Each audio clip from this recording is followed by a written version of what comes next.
আমি নেই,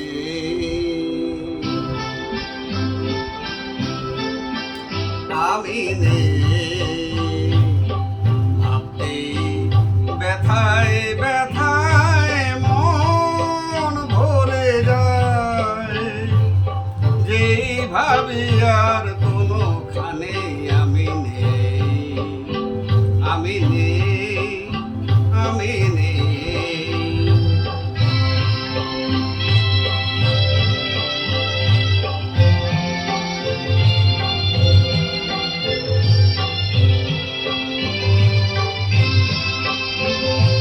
কারো মন ভেঙে গেছে, চোখের প্রদীপ নিভে গেছে। কারো মন ভেঙে গেছে, চোখের প্রদীপ নিভে গেছে। আজ তারপর আধারের বুক চিরে শেষে আধারেতে গিয়েছে হারিয়ে। আমি নেই, আমি নেই।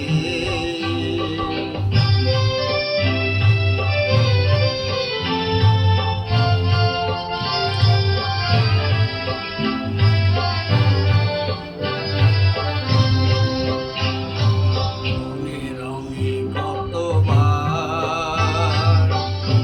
ফিরে ফিরে আসবে বাহার, আসবে ঘুরি কত ঘিরে ঘিরে মেঘ বরষায়। কেউ থামে না কোনোদিন, কোনোদিন কখনো এখানে। একটি নিমেষ কেউ হবে না উত্তল দেবে। আমি নেই, আমি নেই। স্মৃতি হয়ে শুধু আছি, ছবি হয়ে রয়ে গেছি। স্মৃতি হয়ে শুধু আছি, ছবি হয়ে রয়ে গেছি। স্বপনের মাঝে কারো আজ আর নেই আমি, দিন যেন গিয়েছে ফুরিয়ে। আমি নেই, আমি নেই। ভাবতেই ব্যথায় ব্যথায় মন ভরে যায়, যেই ভাবি আর কোনোখানে আমি নেই, আমি নেই, আমি নেই। নমস্কার, ফেসবুক বন্ধুদের স্বাগত। আজকে মহাষষ্ঠীর স্বাগত জানাই সবাইকে। স্বাগত জানাই গুগলস, ইউটিউব এবং ফেসবুকে কর্মরত সকল দাদাভাই ও দিদিভাইদের স্বাগত জানাই। কারাওকে মেকার দাদাভাই ও দিদিভাইদের। তা কিশোরদার গানের এই সুন্দর কারাওকেটি আপলোড করে দিয়েছেন শান্তনু এবং মালবিকা দিদিভাই, দাদাভাই এবং দিদিভাই, ওনাদের অনেক ধন্যবাদ। শুরু করছি হারিয়ে যাওয়া শিল্পীদের নিয়ে অনুষ্ঠান, কথায় ও গানে তোমায় পড়েছে মনে। না, আজকে কিশোরদার কোনো জন্মদিন নয়। এই গানটি গাইলাম যার সুরে, যিনি এই কালজয়ী গানের সুর দিয়েছিলেন, সেই বিখ্যাত কোকিলকণ্ঠী লতা মঙ্গেশকরের আজকে 96তম জন্মদিন। এই গানের সুর তিনি করেছিলেন এবং এই গানটি একটি কালজয়ী গান হয়েছিল। আর গানের বাণী লিখেছিলেন মুকুল দত্তজি। যাই হোক, লতাজির সম্পর্কে তো বিস্তারিত বলেছি। আর এই আজকে পুজোর দিনে হয়তো আমার কথা বেশিক্ষণ আপনাদের শুনতে ভালো লাগবে না, তবুও একটুখানি বলি যে আজকের দিনটিতে অর্থাৎ এই 1929 সালে এই 28শে সেপ্টেম্বর উনি মধ্যপ্রদেশের ইন্দোর একটি মারাঠি পরিবারে জন্মগ্রহণ করেছিলেন। বাবা দীননাথ আর মা সেবন্তী মঙ্গেশকর, আর ভাই বোন আশা, উষা, মিনা ও হৃদয়নাথ, এগুলো সব আপনারা জানেন। আর লতাজি সম্পর্কে বিশদে আমি কিছু বলতে যাই না। অল্প বয়সে পিতা প্রয়াত হলে তিনি সংসারের যাবতীয় দায় দায়িত্ব ঘাড়ে তুলে নিয়েছিলেন, যে কারণে ওস্তাদজিদের কাছে তিনি গান শিখলেও তিনি বেশি দিন শেখার সুযোগ পাননি আর কি, মানে পিছু টান থাকার জন্য তিনি সঙ্গীতের জগতে প্রবেশ করেছিলেন। আর আরেকটি কথা, লতাজি খুব শান্ত এবং মিষ্টি স্বভাবের মেয়ে ছিলেন। তা লতা দিদি কিশোর কুমারের থেকে এই প্রায় 2 মাসের মতো বয়সের ছোট। তিনি কিশোরদাকে দাদাই ডাকতেন, আর কিশোরদার নাম ধরেই ডাকতেন। ছোটোবেলায় লতা দিদির নাম ছিল হেমা। বাবার একটি ইয়েতে নাটকে লতিকার ভূমিকায় তিনি অসাধারণ অভিনয় করেছিলেন ছোট্ট বয়সে, এবং সেই থেকে সকলেই তাকে লতা লতা বলে ডাকতে শুরু করলো, এবং সেই থেকেই তার নাম হয়ে যায় লতা। ওই ভাববন্ধন নাটক, গীতিনাট্য ছিল ভাববন্ধন, সেই ভাববন্ধনে তিনি ওই লতিকার ভূমিকায় অভিনয় করেছিলেন। যাই হোক, এরপরে তার উপর দিয়ে অনেক ঝড়ঝাপটা গেছে। তারপরে সঙ্গীত জগতেও প্রবেশ করেছিলেন। ক্রিকেট মাঠে গিয়ে রাজসিং দুঙ্গারপুরের সাথে তার পরিচয় হয়েছিল, এবং তাদের মধ্যে একটি প্রেমের সম্পর্কও হয়েছিল। কিন্তু আপনাদের এটা বলেছি যে রাজসিংয়ের বাবা অত্যন্ত কঠোর মানুষ ছিলেন, আর ওনারা ছিলেন রাজপরিবারের মানুষ।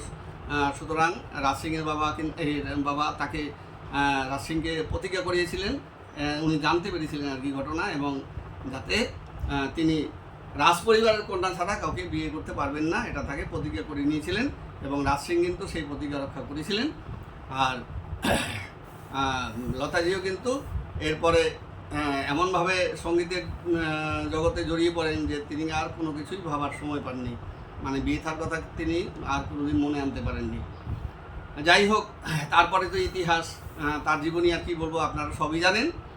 আর শুধু একটা কথা বলি যে সঙ্গীতে তো মানে তিনি ভারতরত্ন সমেত পুরস্কার পাননি এমন পুরস্কার বোধহয় বাকি নেই। তার ঝুলিতে যত পুরস্কার আছে কোনো ভারতীয় সঙ্গীতশিল্পী বোধহয় এত পুরস্কার পাননি, আমি যেটুকু তথ্য পেয়েছি। যাই হোক, অনেকে বলেন তার বিরোধী, জানেন তো বিখ্যাত শিল্পীদের আবার একটা বিরোধী গোষ্ঠীও থাকে।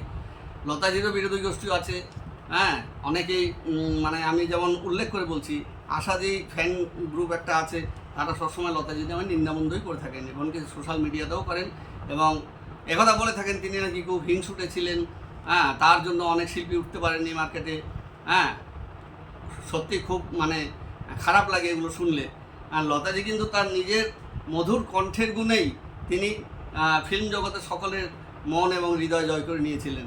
কাজে সুরকাররা বা অন্যান্য চিত্র পরিচালক বা প্রযোজকরা সবসময় লতাজিকেই পছন্দ করতেন। কাজে লতা দিদির কণ্ঠের জন্যই তো এটা হয়েছিল। তার মতো গলা সুমন কল্যাণপুর, অনেকেই বলেন যে তার জন্য উঠতে পারেননি, সে দোষ কি লতা দিদির? সুমন কল্যাণপুর লতা দিদির মতো গাইতেন, লতা দিদি নয়, তিনি এক এবং অদ্বিতীয় ছিলেন।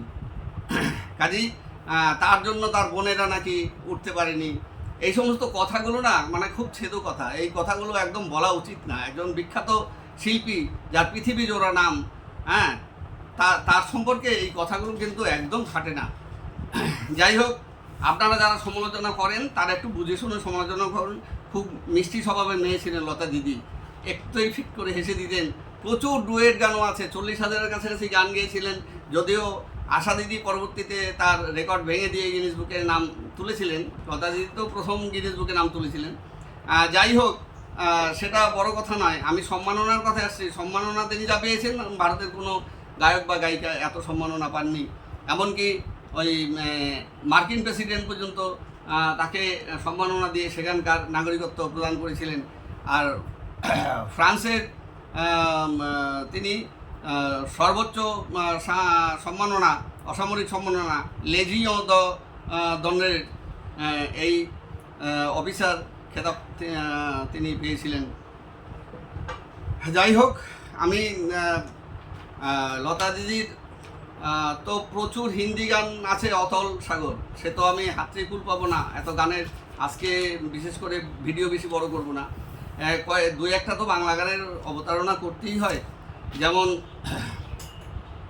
গৌরীজির বাণী আর তার ছোটো ভাই হৃদয়নাথের সুরে। একটা কথা বলে দিই যে লতাদি কিন্তু যেই সুর করুক না কেন, তিনি সেই সুরের উপরে কিন্তু একটুখানি ঘষা মাজা করতেন, কারণ তিনি নিজে একজন অসাধারণ সুরকার ছিলেন। এই কিশোরদার এই গানটিই তার প্রমাণ। হ্যাঁ, এবং এই নিয়ে কিন্তু ওই শচীন কর্তার সাথে তার বিরোধ বেঁধেছিল, এবং পরবর্তীতে তিনি শচীন কর্তার সুরের গান গাইতেন না, কারণ শচীন কর্তা পছন্দ করতেন না তার সুরের উপরে কেউ আর ঘষা মাজা করুক। কিন্তু লতাদি সেটা মেনে নেননি বলেই তার সঙ্গে তার বিরোধ বেঁধেছিল, এবং তিনি কিন্তু আর শচীন কর্তার সুরে গান করেননি। যাই হোক, এমন একজন অসাধারণ সুরকার।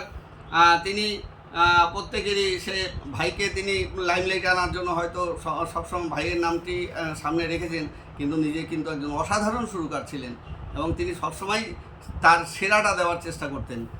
হ্যাঁ, যেমন এই একটি গান আছে গৌরীজির কথা এবং হৃদয়নাথজির সুরে।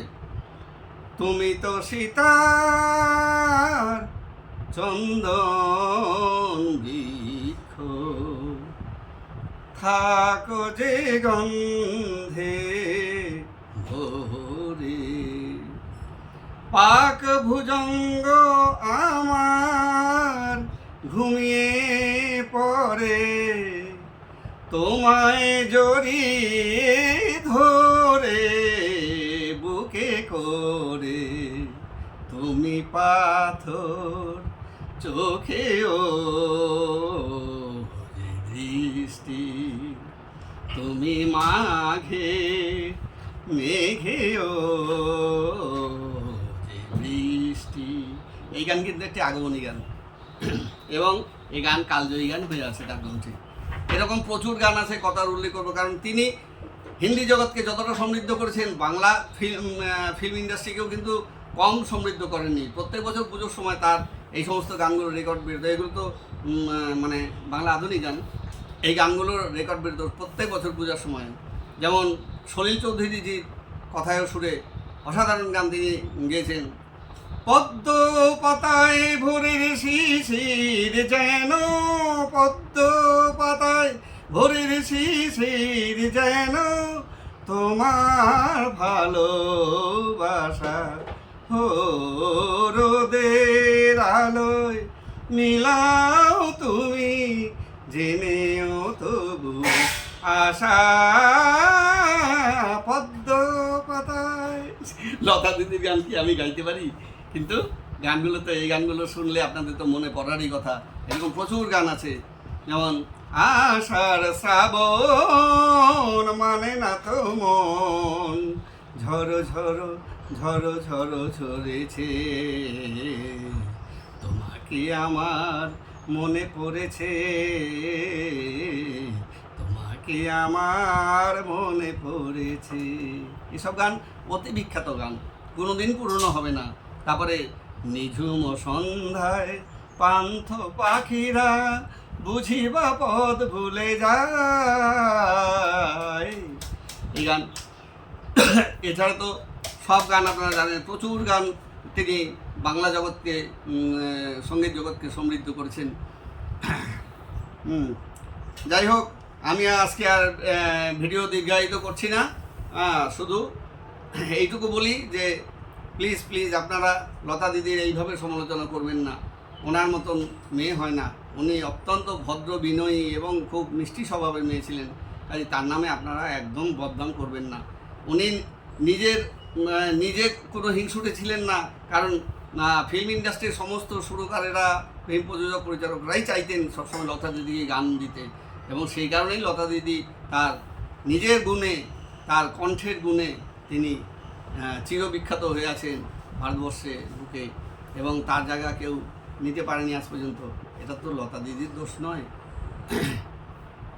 কিংবদন্তি শিল্পী লতা দিদির চরণে আমি শতকোটি প্রণাম জানাই অন্যান্য সুরকার এবং গীতিকবিদের। আপনারা ওনাদেরকে শ্রদ্ধা নিবেদন করুন, আর প্রণাম জানাই অসাধারণ সব যন্ত্রসঙ্গীত শিল্পীদের। আপনারা ওনাদেরকে শ্রদ্ধা নিবেদন করুন। সকলে ভালো থাকুন। আজ আসি, আবার দেখা হবে। নমস্কার।